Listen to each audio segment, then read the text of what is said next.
বড় ভাইয়ের সাথে সব ভালোই বল। হ্যাঁ। কিরে, কি অবস্থা তোদের? কেমন আছিস সবাই? এ তো ভাই ভালো। বসেন। বড় ভাই, আপনি কি বিয়ে শাদী করবেন না?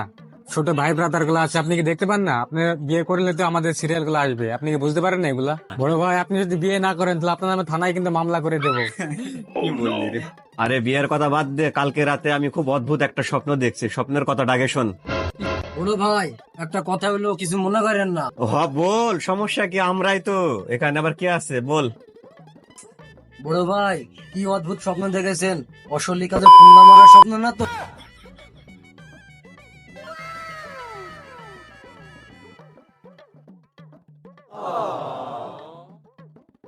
বস ভাই, তুই সকালবেলায় মুখ ধোয়ার আগে আমাকে ধুয়ে দিলি। আমি একটা খুব অদ্ভুত স্বপ্ন দেখছি। স্বপ্নের কথা আগে শোন। ভাই বাদ দেন ওর কথা, আপনি যে স্বপ্ন দেখেন সেই স্বপ্নের আগে বলেন। আমি স্বপ্নে দেখছি বিশাল একটা বড় মঞ্চে দাঁড়ি, আর সবাই আমার দিকে তাকিয়ে আছে। তারপর ভাই, তারপর? থাম থাম, আগে আমাকে বলতে দে, চুপ কর। তারপর আমি মাইক হাতে নিলাম, সবাই চুপ হয়ে গেল। ভাই আপনি মাইক হাতে কি পালাগান করছিলেন নাকি মঞ্চে? দেখছো দেখছো, আর কথাবার্তায় ঠিক নাই। থাম, আগে আমাকে বলতে দে। আচ্ছা ভাই, আপনি ওগুলা বাদ দেন, আপনি শুরু করেন তো। তারপর কি হয়েছিল বলেন। তারপর আমি মাইক হাতে নিয়ে সবাইকে একটা অসাধারণ উপদেশ দিলাম।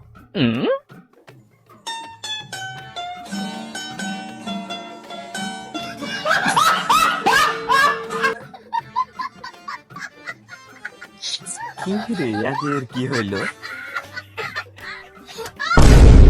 কি রে, তোরা না শুনতে এত হাসছি কেন? আগে শোন। ভাই এজন্য হাসছি যে আপনি উপদেশ দিছেন। হ্যাঁ, ভাই, কি উপদেশ দিলেন বলেন জলদি শুনি। তার কি উপদেশ দিছি শোন। প্রথমে চা বানাতে হবে, তারপর ফোন চার্জে লাগিয়ে ক্রোম ব্রাউজারে ঢুকে ভিপিএন অন করে ধুমচে গেম খেলতে হবে। এটাই আমার উপদেশ।